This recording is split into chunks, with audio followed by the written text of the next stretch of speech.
These lawnmower brands are secretly made by the same company. The entire lawnmower industry, dozens of brands you see lining the aisles at Home Depot, Lowe's, and your local dealer, is controlled by just 4 parent companies.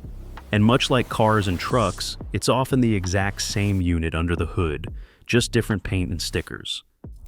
The biggest player, and probably the one that surprises people the most, is Stanley Black and Decker. Yes, the same company that makes your power drill controls a massive chunk of the lawnmower market. In 2021, Stanley Black and Decker completed a $1.9 billion acquisition of 2 companies, MTD Holdings and Excel Industries. That single deal brought over 8,100 employees into the fold and created what the company called a global leader in the $25 billion and growing outdoor category. So, what brands did they actually get? MTD Products was founded way back in 1932 in Cleveland, Ohio, with just $4,500 in startup capital, and grew into a $2 billion a year manufacturing giant. Under the MTD umbrella, you'll find Cub Cadet, Troy-Bilt, Yard Machines, Yardman, Boland's, Remington, Columbia, and White Outdoor Products. The Excel Industries acquisition brought in Hustler Turf Equipment, which literally invented the zero-turn mower back in 1964, along with Big Dog Mower Company. And Stanley Black and Decker also bought the Craftsman brand from Sears back in 2017. So, Craftsman lawn equipment falls into the same family. That means when you're standing in a store comparing a Cub Cadet to a Troy-Bilt to a Craftsman, you're essentially comparing products from the same parent company. The parts are often interchangeable. Blades, deck belts, spindles, pulleys, many of them share the same part numbers or have direct equivalents. There's even a trick longtime owners know. If a Sears model number starts with 247, it was built by MTD. Now let's cross the Atlantic to Sweden, where a company founded in 1689 as a rifle factory has become one of the biggest names in outdoor power equipment. Husqvarna Group started making firearms for the Swedish military over 330 years ago, and along the way they manufactured sewing machines, cast iron skillets, and motorcycles before pivoting to chainsaws in 1959 and eventually lawn equipment. Today, Husqvarna Group employs nearly 12,000 people across 40 countries and pulled in over 48 billion Swedish kroner in revenue in 2024. Their brand portfolio reads like a who's who of outdoor power. Husqvarna, obviously, but also Gardena, Pull-On Pro, Weed Eater, McCulloch, Flymo, Jonsered, and Zenoa. And here's the kicker. Husqvarna acquired AYP, American Yard Products, back in 2006. AYP was a massive manufacturer that built equipment under its own name and also produced mowers branded as Paulin and even some Craftsman models for Sears. So, historically, some Craftsman mowers were built by MTD and some were built by Husqvarna's AYP division. Same brand name, 2 completely different manufacturers. The chainsaw world has a legendary saying about this. Stihl, Husqvarna's biggest competitor, used to refer to Husqvarna, Poulan, Sears, and Jonsered chainsaws as the rainbow saws, because they were all made in the same place, painted a different color, and sold at different prices through different channels. Husqvarna also holds another distinction worth knowing.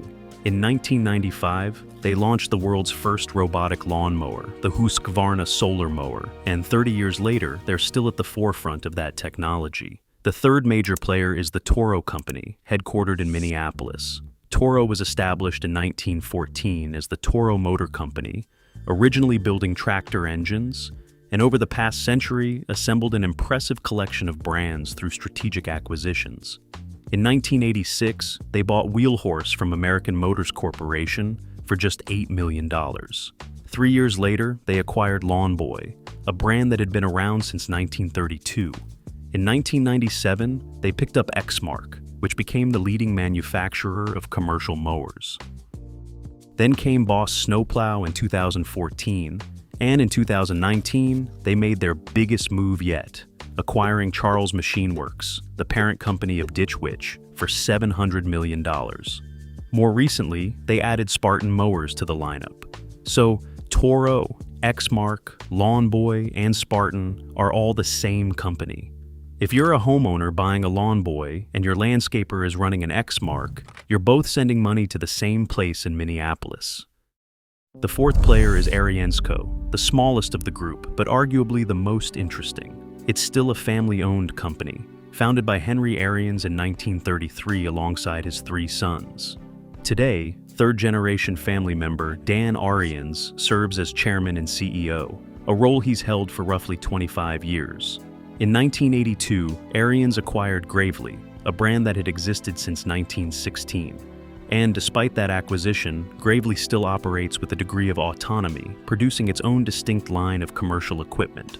AriensCo also owns AS Motor, a German manufacturer of professional mowing solutions, and previously produced Countax and Westwood garden tractors in Oxford, England, before consolidating all manufacturing to US sites in 2023. One of the more notable things AriensCo is doing right now is pushing into battery-powered commercial mowers.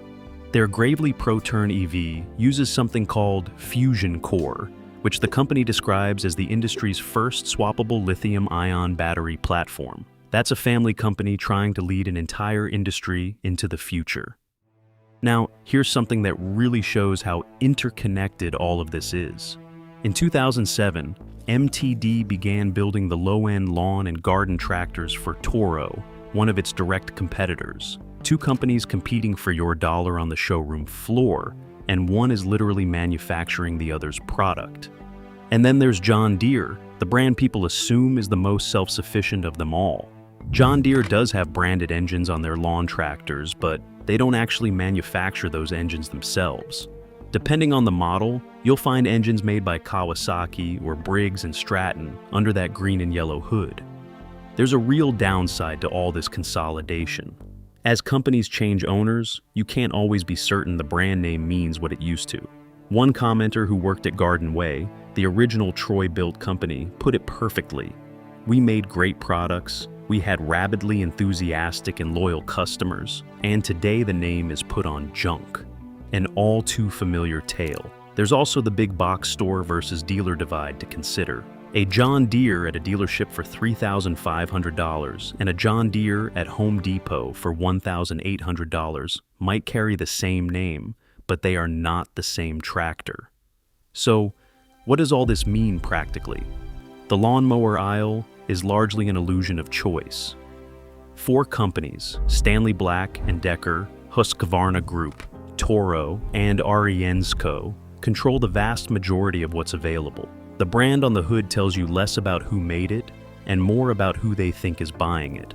The real differences often come down to which factory line it rolled off of, what dealer network supports it, and whether the parent company decided to invest in quality or cut costs to improve margins. Next time you're shopping for a mower, don't just look at the name on the paint. Look at who's behind it, because in this industry, your biggest competitors might just be siblings.